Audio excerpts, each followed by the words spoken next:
एक समय की बात है, एक छोटे से गांव में एक किसान रहता था। उसका नाम श्यामलाल था। श्यामलाल की दो बेटियां थीं, एक का नाम राधा था और दूसरी का नाम काजल था। राधा बचपन से ही सीधी और शांत थी, लेकिन काजल स्वभाव में घमंडी थी। दोनों बहनें बचपन में साथ खेलती थीं। एक दिन राधा ने काजल से कहा, चल काजल, खेतों में खेलने चलते हैं। बाहर कितनी ठंडी हवा चल रही है। तू जा, मुझे धूप में काला नहीं होना। धीरे धीरे काजल के मन में घमंड बढ़ता गया।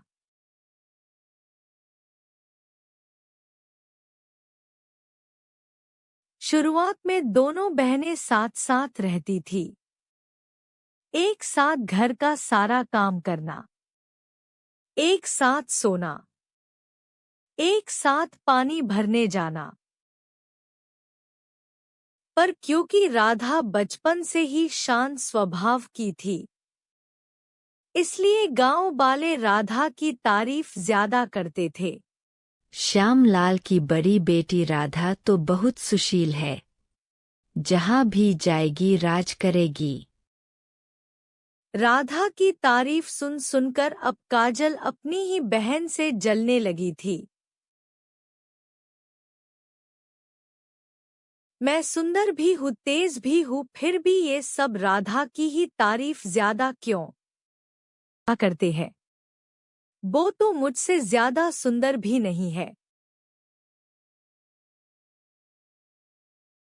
राधा अपनी बहन के दिल की हर बात जानती थी, पर वह अपनी बहन को नादान समझ के माफ कर देती थी। एक दिन श्यामलाल ने दोनों बेटियों को बुलाया और कहा,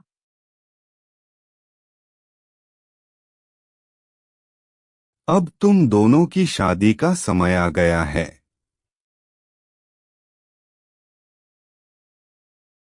पहले राधा के लिए रिश्ते आए। वह राधा का विवाह एक विवेक नाम के किसान से तय हुआ। विवेक खेतों में काम करता था, उसकी खुद की जमीन में मेहनत करता था। काजल को जब यह बात पता चली कि उसकी बहन की शादी एक किसान से हुई है, तब उसने कहा, अरे वाह! दीदी को तो मिट्टी के ढेर वाला खजाना मिल गया, अब तो दीदी राज करेगी। काजल की बात सुनकर भी राधा चुपचाप खड़ी रही, लेकिन उसके पिता श्यामलाल बोले, विवेक किसान जरूर है, लेकिन वह लड़का मेहनती है और अपने नाम की ही तरह विवेकपूर्ण और बुद्धिमान भी है। राधा उसके साथ बहुत सुखी रहेगी। ठीक है पिताजी, जैसा आपको ठीक लगे। और काजल का विवाह एक अमीर सरपंच के बेटे से तय हुआ।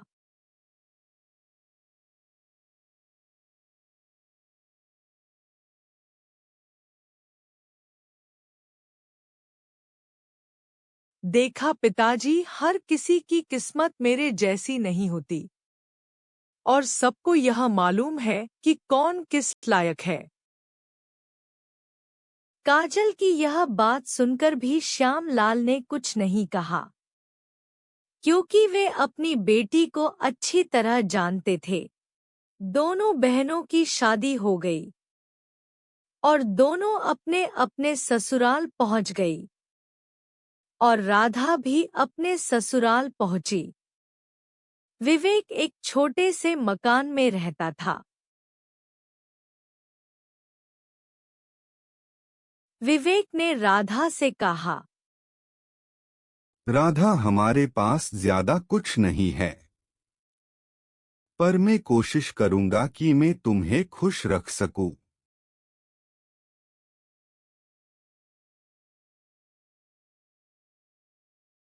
आपका साथ है, वही मेरे लिए सब कुछ है।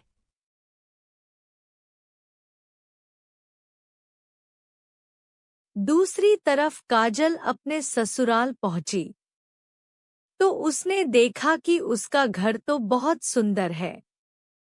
काजल तो मानो खुशी से पागल हो रही थी।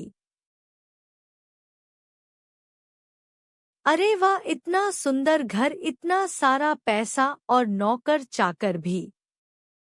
अब तो राधा मेरी बराबरी कर ही नहीं सकती। इस तरह अब काजल का घमंड सिर चढ़ के बोल रहा था। एक दिन काजल ने अपने पति से कहा,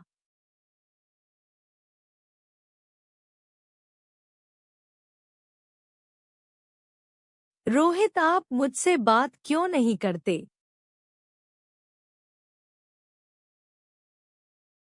काजल के इस सवाल पर उसका पति गुस्से में बोला,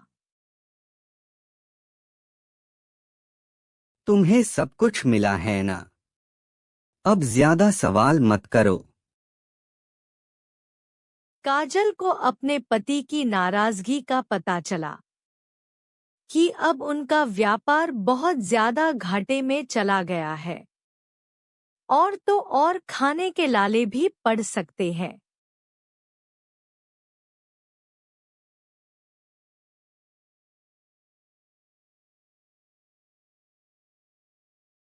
एक दिन काजल अपने ही घर में टहल ही रही थी कि इतने में रोहित की दादी ने उससे कहा, थोड़ा काम भी कर लिया करो, अब हमने कुछ नौकर हटा दिए हैं। और हाँ, अपने गहने मुझे दे देना, आगे किसी दिन काम में आएंगे। वैसे भी तुम्हें तो घर के सारे ऐश आराम मिलते ही है, इन गहनों का क्या करोगी? और हाँ, इस हाल में पोछा लगा देना।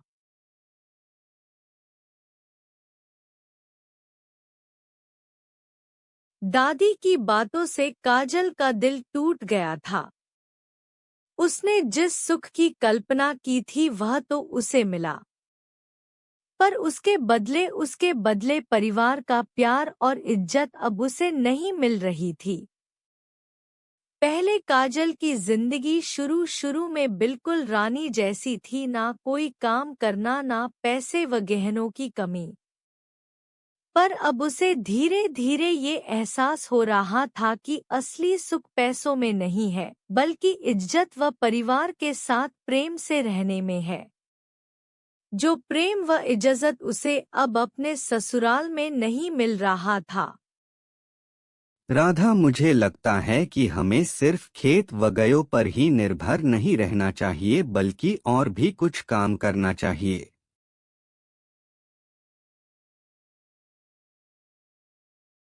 जी, जैसा आपको ठीक लगे, मैं हर फैसले में आपके साथ ही हूँ।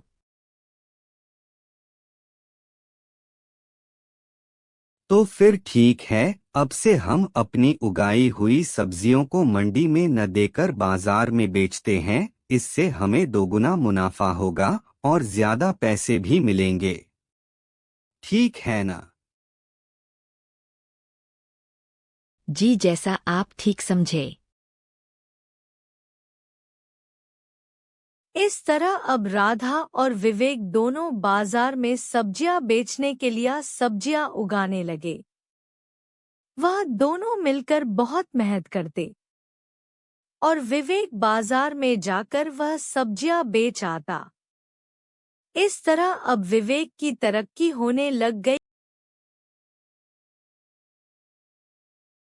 एक शाम जब राम सब्जियां बेचकर घर आया, अरे राधा, यहाँ आओ जल्दी।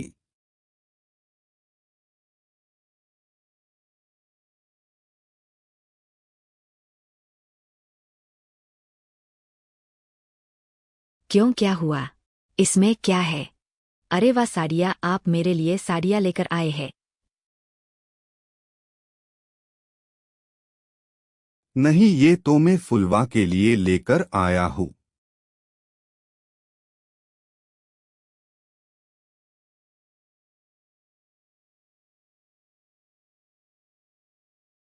फुलवा। लेकिन फुलवा तो अपनी गाय का नाम है, वो ये कैसे पहनेगी?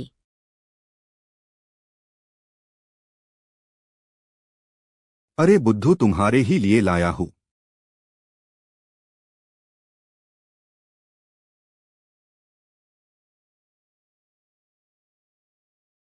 तुम्हें पता है आज बहुत अच्छे दाम मिले हैं सब्जियों के, और 3 दिन में पूरे 20,000 की सब्जियां बिकी हैं।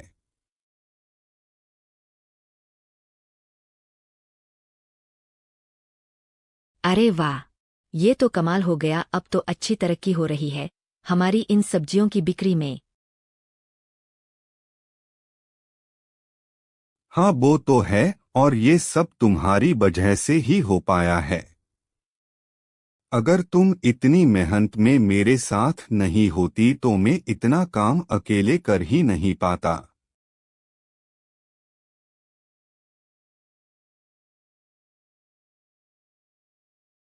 अरे ये भी कहने की बात है। आपकी पत्नी हूँ और हर सुख दुख में आपका साथ देना तो मेरा फर्ज है। आपका साथ क्यों नहीं देती?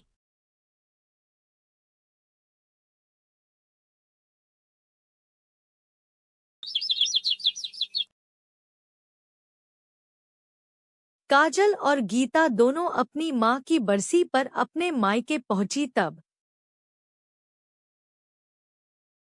दोनों बहनें अपने पिता के घर आई तो दोनों बहनों ने ही साधारण सी ही साड़ियाँ पहनी हुई थी।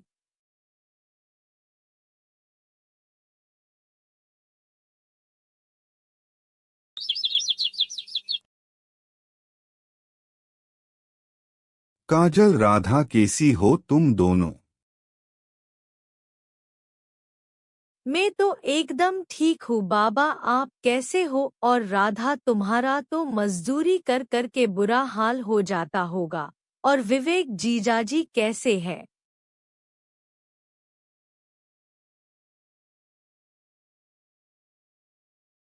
ऐसा नहीं है काजल, अब तो विवेक ने नया व्यापार शुरू किया है जिससे हमारा घर तो अच्छा चल ही रहा है, साथ ही उस व्यापार में तरक्की भी अच्छी हो रही है। अब तो जल्द ही हम नया घर भी लेने वाले हैं। अपनी बड़ी बहन की ये बात सुनकर तो काजल की जलन अब और भी ज्यादा बढ़ गई थी।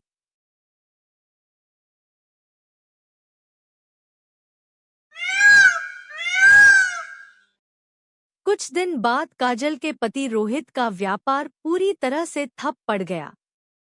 और तो और घर में जितने भी काम करने वाले नौकर लगे थे वो सब भी एक एक करके हटा दिए गए। और काजल की दादी सास मतलब रोहित की दादी इस सारी गरीबी का दोष काजल को देने लगी। वह दिन रात काजल को कोसने लगी। अरे मनहुष, तेरे घर वालों से तू कुछ उधार क्यों नहीं ले लेती? हमारी कुछ मदद हो जाएगी, बाद में लौटा देंगे। तेरे घर वालों के पैसे तेरे पैसों के भूखे थोड़ी है हम।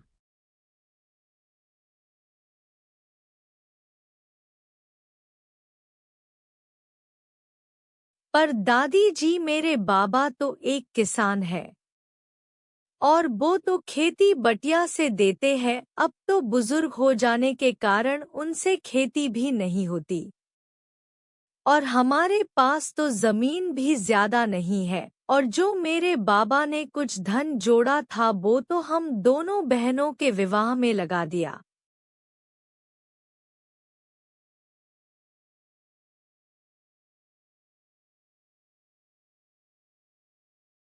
ए भगवान, कहाँ से आ गई ये बहू? हमने तुमसे शादी करके ही गलती की। अगर किसी अमीर के घर शादी होती तो कम से कम वहाँ से तो कुछ मदद मिलती। यह सुनकर काजल को बहुत बड़ा धक्का लगा। उसे महसूस हुआ कि जिस दौलत की जिंदगी का सुख उसे मिल रहा था वह बस एक पालतू जानवर की हैसियत से उसे मिल रहा था। क्या हुआ काजल, बिना खबर किए ही आ गई, क्या बात है?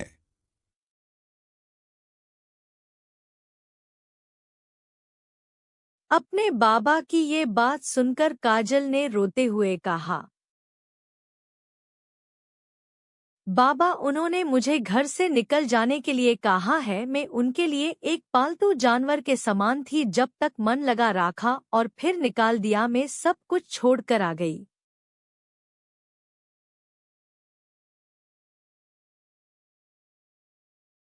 कोई बात नहीं बेटा, मैं हूं ना हमेशा तुम्हारे साथ। चलो अंदर चलो।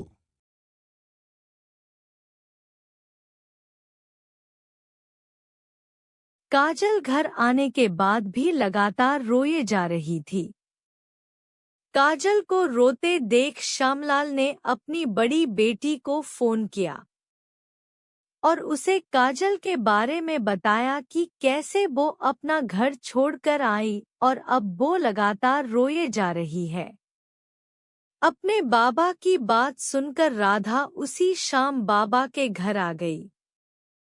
उसने काजल को देखा। काजल तो वो जमीन पर बैठकर बस रोए जा रही थी। अपनी बहन को ऐसे देखकर राधा ने उससे कहा, अरे हमारे लड़ाकू विमान से कौन भीर गया? हमारी लड़ाकू विमान रो रही है। अपनी बड़ी बहन की ये बात सुनकर काजल और तेज तेज रोने लगी। उसकी नजरों में अपनी बहन के प्रति पश्चाताप साफ साफ झलक रहा था। अपनी बड़ी बहन की ये बात सुनकर काजल अचानक राधा के पैरों में आ गिरी और बोली, बहन, मुझे माफ कर दे। मैंने तेरे साथ हमेशा गलत किया और हमेशा तेरी गरीबी का मजाक बनाया, तुझे बुरा भला कहा। शायद आज मेरे इन्हीं कर्मों के कारण मेरे पास कुछ भी नहीं है और मैं आज खाली हाथ हूँ। काजल की ये बात सुनकर राधा ने उसे उठाया और कहा, काजल मेरी बहन, रो मत। दो बहनों में झगड़े तो होते रहते हैं। इसका मतलब ये थोड़ी है कि हम अलग हैं या एक दूसरे से नफरत करते हैं।